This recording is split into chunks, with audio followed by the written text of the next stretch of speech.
2016 model diesel വരണ full on ചെയ്യാൻ പറ്റിയ വണ്ടിയാണ്. 1.6 ആണ് വണ്ടീൻ്റെ എൻജിൻ CC വരിക. സെക്കൻഡ് ഓണർഷിപ്പിൽ 1,14,000 കിലോമീറ്റർ വണ്ടി ഓടിയിട്ടുണ്ട്. ഡീസലാണ്, ഡീസലിൽ മാനുവലാണ് വണ്ടി വരുന്നത്. അത്യാവശ്യം കുഴപ്പമില്ലാത്ത വൃത്തികാരണമൊക്കെ ഉള്ളതാണ്. ഗിയർ ഭാഗമൊക്കെ നോക്കുകയെന്നുണ്ടെങ്കിൽ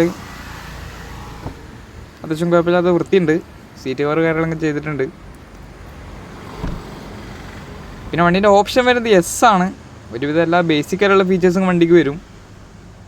steering control, 4 door power window, company stereo ഉള്ള ഫീച്ചേഴ്സൊക്കെ വണ്ടിക്ക് വരും. പിന്നെ 6 ഗിയർ വരും ഫ്രണ്ടിലേക്ക് തന്നെ. അത്യാവശ്യം പവറുള്ള എഞ്ചിനാണ് വണ്ടിക്ക് വരിക. വണ്ടിയുടെ ടയർ ഭാഗമൊക്കെ നോക്കുകയെന്നുണ്ടെങ്കിൽ 4 ടയറും പുതിയ ടയറാണ്. ഏകദേശം ഒരു 90% ടയറുണ്ട്. അപ്പോൾ വണ്ടിക്ക് റേറ്റ് വരുന്നത് 4,65,000 രൂപയാണ്. ഫുൾ ലോൺ ചെയ്യാൻ പറ്റിയ വണ്ടിയാണ്.